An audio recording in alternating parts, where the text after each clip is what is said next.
First, I'd like to make a public service announcement before I get into who I am and why I'm running.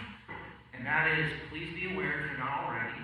So I'm running for the District 1 seat. We have other gentlemen here today running for the District 3 seat. Asia is currently in the District 2 seat. So you all, I'm assuming, at least most of you who are here today, reside in District 2. But you still vote for both of those seats that are up for election this cycle. So please be sure that you're aware that you're going to have the opportunity to vote for a candidate in both the District 1 and the District 3 seats because the whole county votes. So have that awareness, become informed voters, and show up to the poll knowing who you're voting for and why, please. So, public service announcement over. So my name is Brian Domke. I am running for the District 1 County Commissioner seat. And I moved my family here 10 years ago from the beautiful farm country and rolling hills of upstate New York, known as the Finger Lakes. And we moved to the greater beauty of North Idaho because of the values that are here that we share, my family and I. The conservative, Christian, Constitution-loving American values. That's why I choose to make this my home. And in doing so, I've also, in the 10 years we've lived here, chose to be a public servant by serving our community in a variety of ways. So I started off volunteering for the Priest Lake Search and Rescue.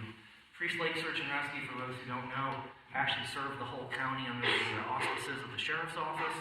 It later dissolved and became the Bonner County Sheriff's Office Volunteer Search and Rescue Group. So I ended my search and rescue volunteer career with that entity after 5.5 years.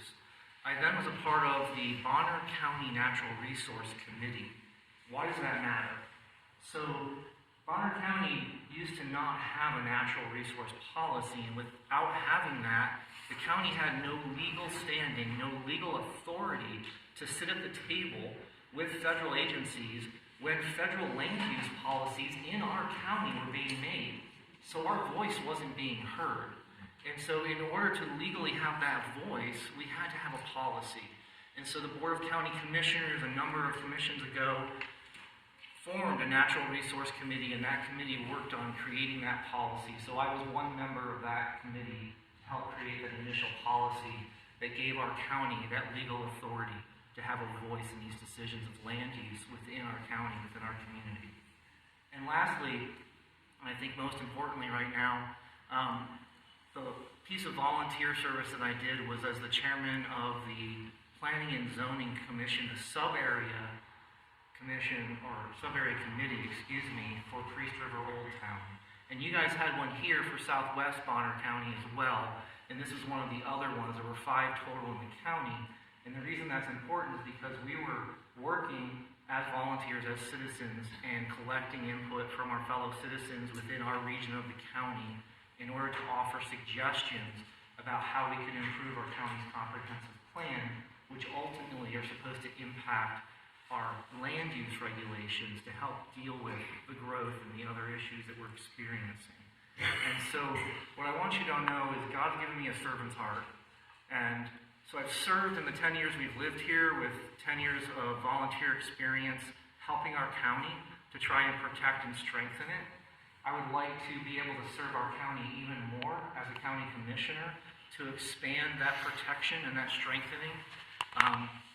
At the end of the day, I think we really need to further revisit our comprehensive plan and our land use policies beyond what's being done now.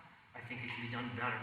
I think we need to be more responsible about using good data and decision-making to determine where there are areas in the county that can handle more growth in a thoughtful manner because we're looking at real information such as soil conditions.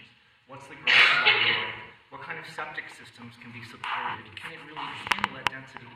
Are we protecting our farmland in a really thoughtful way? And I think we can do a lot better. I think we have to do a lot better. And so that's important to me. Another thing that's really important to me is medical freedom. And in this post-COVID world, we've experienced different issues with that. And I will say that we need to continue to fight and strengthen each person's God-given and inalienable right to decide what medical treatment they do or do not choose to have, what medical device, be it a mask, whatever else it might be.